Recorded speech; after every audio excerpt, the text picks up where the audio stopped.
Wait a second. We all know how this is gonna end up. Yeah! Think some of these, think some of these. Almost there and done. Now let's see how it looks so far. But seriously, let's try something different out.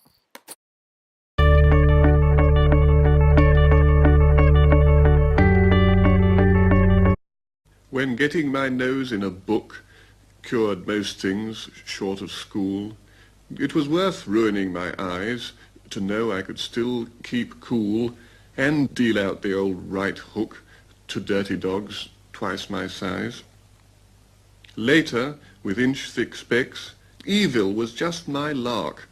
Me and my cloak and fangs had ripping times in the dark. The women I clubbed with sex, I broke them up like meringues. Don't read much now. The dude who lets the girl down before the hero arrives, the chap who's yellow and keeps the store, seem far too familiar. Get stewed. Books are a load of crap. What you just heard was a reading of the poem A Study of Reading Habits done by the author of the poem himself, Philip Larkin. This poem contains 3 stanzas, and each stanza seems to represent a different stage in Larkin's life. Quite literally, he is studying his reading habits at these 3 different stages. Larkin is a very talented writer, and it is quite evident that each of the stanzas has unique aspects that help to show us how he feels. We want to know how Larkin uses poetic devices to illustrate these 3 phases of his life.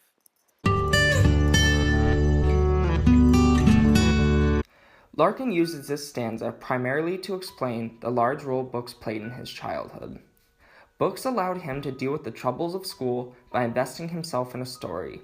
Regardless of his current real-life situation, in the story, he lives the reality of a hero, fighting and defeating the enemies he describes as twice his size. The first poetic device that stands out in this stanza is the use of enjambment.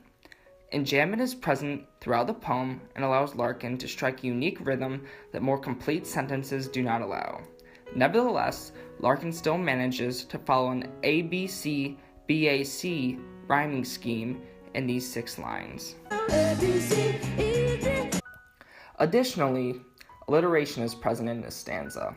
The use of the words dirty dogs in line 6 is used to show the comedic tone that surrounds the first stanza.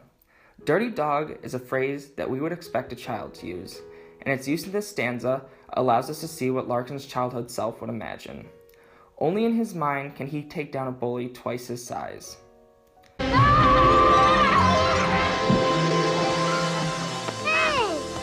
author also uses imagery with phrases such as nose in a book, ruining my eyes, and twice my size. These phrases give the reader a dramatic sense of reality that reveals Larkin's internal emotions. This second stanza is used to explain the transition that Larkin has undergone in his adolescence. He now associates with the evil characters in the books that he reads. He also begins to use the books to explore his interest in females and sex. Adolescence is a time of self-discovery, and Larkin makes it clear that that is what occurred during this phase of his life. The diction used in the 3rd line of the stanza is quite noticeable. A professional writer is using improper grammar? I don't believe you. Well, believe it. However, this is completely intentional to show that at this time Larkin is still a child and not fully developed yet. The allusion to vampires seen in the 3rd line of the stanza shows how the books he was reading at this time made him feel. Giving himself a cloak and fangs, which are classic vampire characteristics, show how he is beginning to associate more with the villains in his books. It is also worth noting the use of words such as ripping, dark, clubbed, and broke. These words all show aggression, and the imagery created by them is quite gruesome. This is not the same sweet innocent child from the first stanza. This new Larkin is much more dark. You merely adopted the dark. I was born in it. The last sentence in the stanza uses a simile to describe how Larkin fantasized about his encounters with women. Meringues are a sweet dessert, showing that Larkin thought that women were desirable. However, the suggestion that he breaks the women shows that he does not think much of them and just wants to fulfill his sexual desires with them. I must break you.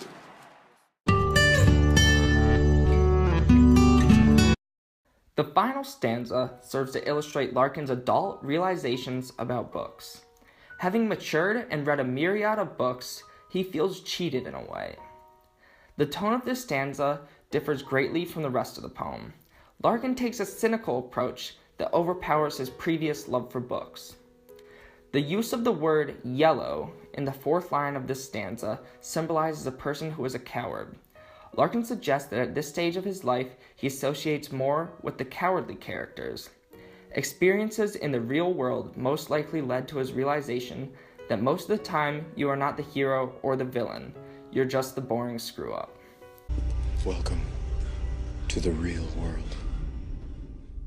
Feeling exhausted and bored of the unrealistic and ideal happy endings, Larkin even insists in his closing sentence, "Gets dude, books are a load of crap."